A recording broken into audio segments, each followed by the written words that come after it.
And welcome, everybody, to another episode of the Intellicheck podcast. This is the show where we delve into the news and issues around identity verification, identity fraud, and the tools needed to combat it. With us this week is Sandra Bower, VP Customer Experience and Growth at Intellicheck. Welcome, Sandra. Thank you, Bill. Great to be here. Thanks for having me. So, Sandra, as VP of Customer Experience, you've dedicated your career to building trust and loyalty between your company and its customers. Today, we'd like to discuss the lessons you've learned about building and growing trust as part of customer experience. So let's start. Let's start with that particular theme. And as we've talked before, we talk about trust. Why does the customer experience start with trust? Yeah, thank you, Bill. Great question. So unfortunately, I'm old enough to say I've been doing customer experience for companies now for over 25, almost 30 years, which doesn't tell much about my age. But customer experience and trust, and I think this is true for all institutions in any company. I always build everything and we look at everything from a business point of view with our customers on three core pillars. One is integrity. So believing us that we're going to act fairly and have integrity with good intentions. Mm-hmm. The second one is dependability, that we follow through on what we say we're going to follow through on, and confidence to believe that we're actually going to do what they say, right? So all of that builds trust, and that's true even in your personal relationships, right? You have to have integrity, dependability, and confidence. But when it comes down to business, when it comes down to B2C, right, business to consumer, and trying to build that base, within those three core pillars, I think there's a customer experience and journey that can be driven through that, which is a seamless customer experience across all channels. So in-person, digital, mobile, the omni-channel experience, making sure you have strong onboarding for your identity verification, because that's what we're talking about today. So reduce that customer friction.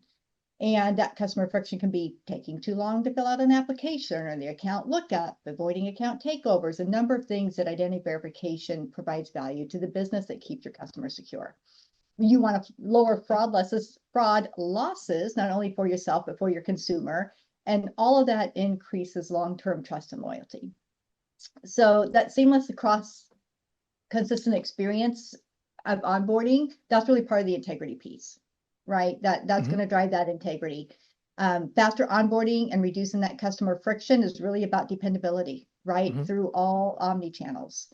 And then the confidence piece is really increased through preventing fraud losses, not only for yourself, but for your consumer, for your customer, and making sure you have strong compliance alignment internally to help prevent that. And that's where the confidence really comes in. Through the fraud loss prevention, as well as creating that long-term trust and loyalty. So, excellent response. Talk to me about what happens once the foundation of trust is established. How, as an institution, do you maintain this high level of trust with your customers? It's a lot of work. It is a lot of work, and identity verification can be challenging with your consumers, and here's why. When you go to buy something at a retail store, you walk up to your bank teller and you want to make a transaction, and they ask you for your ID. And you're like, why? Why do you need my ID? Just let me do what I need to do, right? And so the response that your employees give to your customer is critical, right? I would argue we see more of because I was told to do so. And if I don't identify your identity, I can't do your transaction for you.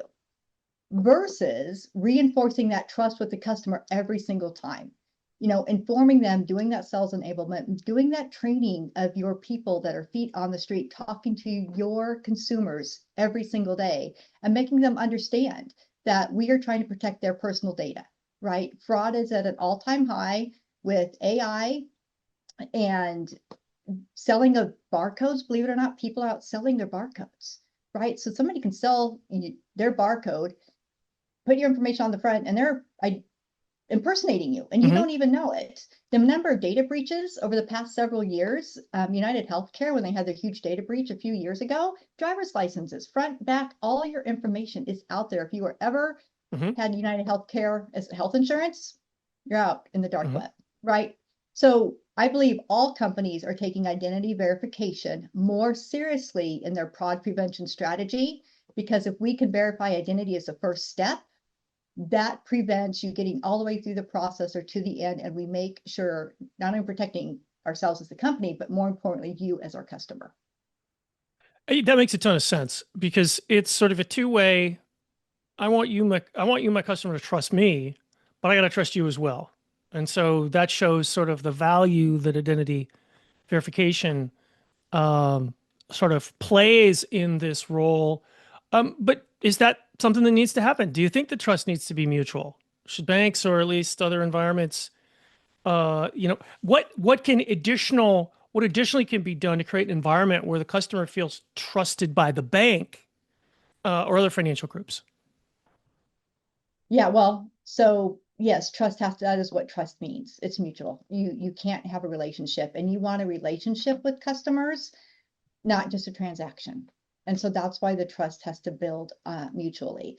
I think, you strengthen their loyalty by them understanding the purpose of identity verification and how it's protecting them and what you're doing to verify that data. I think that matters.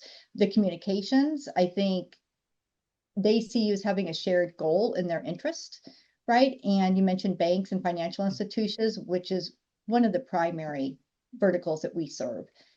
We have 5 out of the 12 largest banks in the United States. We run in more than 8,000 bank teller transactions. So if we just focus on that alone, that's where your money goes. Mhm. That is hard-earned money. Money is very, very, very personal. And you just assume that nobody's going to get access to your money at any time. And your bank has very stringent protocols that nobody can impersonate you and come get your money. Mhm. That's what identity verification is all about. So when you're asked to show your ID, when you're asked to that, that's your institution's way. We look at banks of showing the trust that they're building and how seriously they take their customer experience and how loyal they are to you as their customer. Hmm. So as the saying goes, right, trust takes years to build because it's not just sort of a one and done sort of thing, but it takes years to build, seconds to break, and forever to repair. You mentioned, I think, a couple of breaches. How are other ways that the trust is broken between financial institutions and their customers? Uh, well, fraud and data breaches, which you already Mhm. mentioned, we talked about. Poor identity verification or account security, right? Not having multi-factor authentication to log in, not asking for your ID. Recently, a friend of mine who runs her own company went to make a deposit at one of the largest banks in the United States. They didn't even ask for her ID. Hmm. And she goes, "Aren't you going to ask me for ID?" They're like, "No, we trust you." And she was just kind of, she's like, "Well, thank goodness I'm making a deposit. Somebody's not in here trying to impersonate me and take my money." Mhm. So that was a little like, wait a minute. I think the transparency and communication, I think it would behoove any company, including banks, to do campaigns to their customers going, look, we are instituting an identity verification process into your experience. And the reason we have this experience for you is to help protect your identity, because we have seen, for instance, credit unions have experienced an average of 11% revenue loss in account takeovers. Wow. Banks have a 7.5% reduction. The Javelin Group back in 2024 published there was $15.6 billion loss in account takeovers. Nobody ever thinks about account takeovers. So doing that omni-channel experience in person, online, digital, or through your mobile, that is what's really critical. So I might be rambling here, but that is what really matters. Is Sure. I think every company needs to do some type of a communication campaign to their consumers on why identity verification matters, how they're working to protect them, and improve that security level with them. How they're working to be trusted, how they're working to get better. Exactly. Um, Exactly. yeah, it sounds like a great program. So let's talk specifically about Intellicheck and how Intellicheck can help businesses build trust between them and their customers. Yeah. So here at Intellicheck, we have the leading industry identity verification in the United States and North America.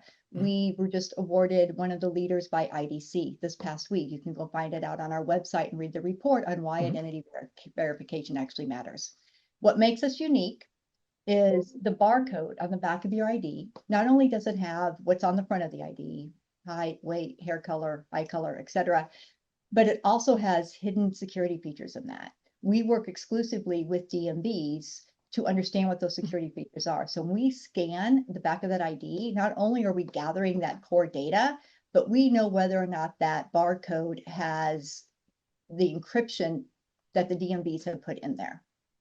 That is important because a lot of other folks just do templating, which means they just compare the front of the ID to the back of the ID. Well, how well do you think that's going to work in today's world with AI? It's breaking pretty quickly. Mm-hmm. So using that back of barcode, another way, that's our base number one way to secure. The second level would be using what we call doc verify. That compares what's on the back of the ID to the front of the ID. So even if somebody sells our barcode out there and you get your fake ID, for whatever reason, it's going to say, if the back of the ID scans, it says Sandra Bower, green eyes, blonde hair, but on the front of it, it says Bill Roth, right? 6'2", Yep. brown eyes. Right. You immediately know that that's a stolen ID and you're Right. not going to let something go through. Mm-hmm. And then for digital, through mobile or digital web online, we do selfies. Mm-hmm. So we will do biometrics of your face compared to the picture on the ID Mm-hmm. and make sure that those match. So we have a number, think of identity theft as a number of hurdles, right? Mm-hmm. Those hurdles are very, very close. And depending on the fraud strategy of each company or bank or institution, you implement different layers of fraud prevention in that. The first one is always identity verification. And identity verification, we have another layers, right? Barcode, doc verify, face verify, doc liveness. We have a number of levels and tiers that we can pull to help make sure that is solid. So I really think that the strongest institutions treat identity verification not as a compliance requirement, but as a way to build and secure that trust with their customers. And if they think about it like that, that is why it's the first step in the process and the most critical in today's world. Makes a lot of sense. And folks, what you've heard about today is how Intellicheck can help increase the trust between you and your customers. One thing I'll make is you also mentioned both the Javelin report and the IDC report. We'll make sure to have that data in the show notes. So that's all the time we have today. Our guest, first time on the show, Sandra Bower, Intellicheck, VP of Customer Experience and Growth, has been my guest. And we've been discussing the importance of building trust as part of the customer experience. Sandra, thank you. Thank you, Bill. Great to be here. That's all for this week, and thank you for listening to the Intellicheck podcast. See you next time, and be safe out there.